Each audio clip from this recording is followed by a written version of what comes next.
অপার সৌন্দর্যের লীলাভূমি প্রিয় এই বাংলাদেশ, এখানে রয়েছে বিভিন্ন শতকের ইতিহাস, ঐতিহ্য, স্থাপনা ও নানা নিদর্শন।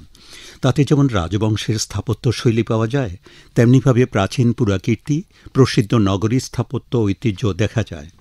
আজকের পর্বে আপনাদের বলবো ঐতিহ্যবাহী মুসলিম স্থাপনা খুলনা জেলার ১০ গম্বুজ মসজিদ সম্পর্কে।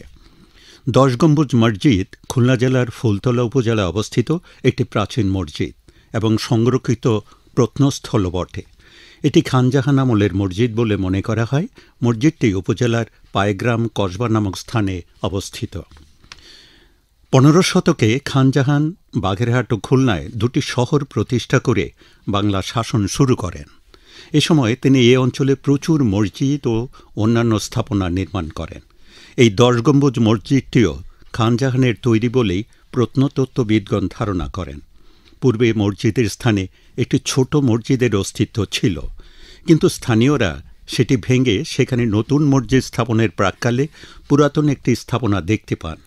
পরবর্তীতে বাংলাদেশ প্রত্নতত্ত্ব অধিদপ্তর সেখানে খননকার্য পরিচালনা করে প্রাচীন মসজিদটির ধ্বংসাবশেষ আবিষ্কার করেন।